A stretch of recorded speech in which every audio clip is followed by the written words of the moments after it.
train is called a car, and the sleeper car is where, if it's a long trip, just like Jake said. In the beginning, I taught just all the secular subjects except for math. And then as the school grew and grew, and we split the 5th grade, I was always paired with someone who was teaching math or science, and I taught the language arts and reading. When I came here from public school and had a full day of teaching, I came here and I said, I'm not going to cheat these children out of the education they deserve and they can handle.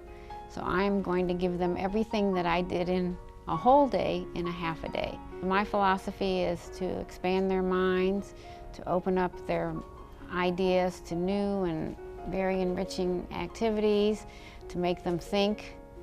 And because we have a half day, they have a lot of homework in 5th grade. English, we do grammar, so they know all the parts of speech, they know simple sentences, compound sentences, prepositional phrases, all the gamut. We write a lot, so we do a lot of writing, persuasive essays, expository essays, narratives.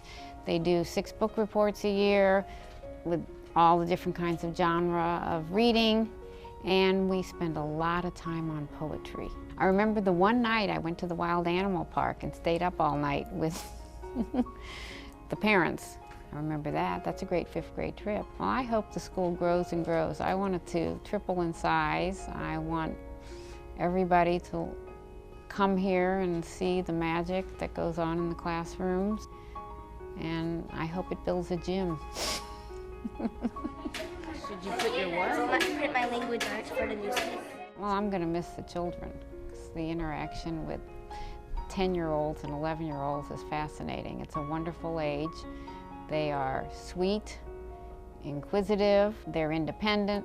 It's a great age, and I'm going to miss interacting with them on a daily basis, that's for sure. It's going to be lonely.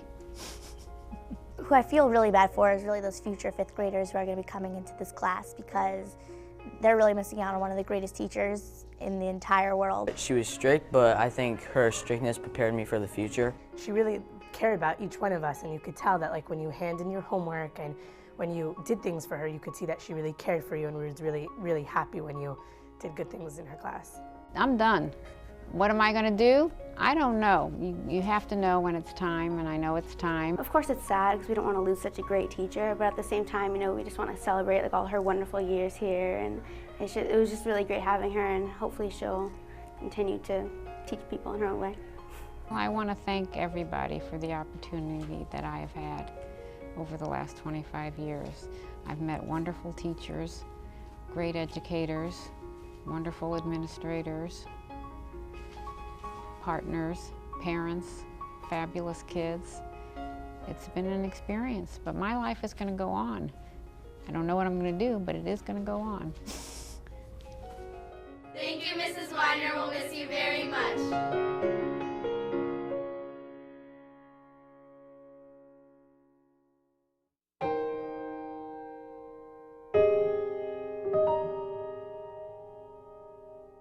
I've been involved in the day school for 18 years. It started when our son, Shalom, started in preschool when he was 2 years old. We actually started before that, but when he was 2 officially, we started. And just over the years, got more and more involved in it. Started out working with the finance committee, and then got different dinners organized and chaired and did different things, and then finally they got me into the PTA. My husband was a student there. My sister was a student there. I came later. It's our life. If the school wasn't there, I don't know what we would do. It's part of our life, and I will miss not being there on a constant basis all the time. My memories is watching my kids go to the day school. I love taking them there. I cried when they graduated. It's a very family-oriented place, and it's wonderful. The kids get so much out of it. One of the greatest things is they learn Hebrew, and it's very cute. We went to Israel in November with Gershon, and he's sitting in the taxi having a full conversation with the driver in Hebrew, and the only reason he's doing that is because what he's learned at the day school. And they benefit from that, and in the long run, I see our 20-year-old son who graduated from there and went to yeshiva and into Israel. Now he's going back to New York to college. And he takes with him what he's learned at the day school. The memories are a lifetime with him. He has his friends from the day school, and they're still friends. And the same with the girls. They make a friendship with the children there, and it's a constant friendship. It always sticks with them for the rest of their life. I hope it continues to grow and can bring Yiddishkeit to the community, to continue what they're doing and to get as many Jewish children get a Jewish education as they possibly can.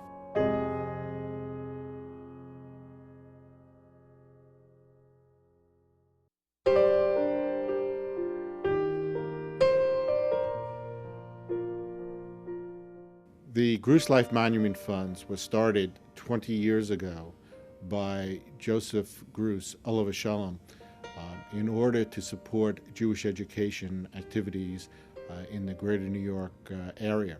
And he did this because he was afraid that if we did not sustain a strong, vibrant Jewish day school and yeshiva world, that we would lose our Jewish community in the future. What is the formula for the area of a circle?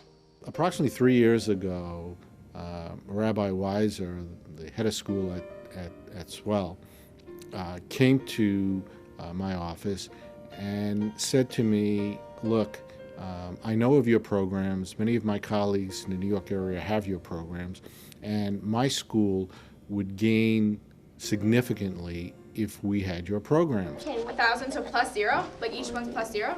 No, go down. He was insistent, and he felt that the need to bring our programs into his school was so vital that we said, you know, we'll try it. How many millimeters are in a meter? E2K was developed to teach children how to think.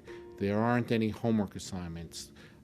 Teachers do not give required reading. You don't have to memorize pieces of information. What you're asked to do is to use your reasoning skills in order to come to solutions. Okay, time is up. May I have an answer? 3. Answer? 3. That is correct. What we would like for this school is that every single slot is taken, that there be a wait list for students to come to this school. What is the formula for the circumference of the circle? Okay. That parents who have an alternative to send their children to public school will decide that they have to send their kids to this school, not only because they'll get a great Jewish education, but that the secular component of the education is far superior to that of the public school environment.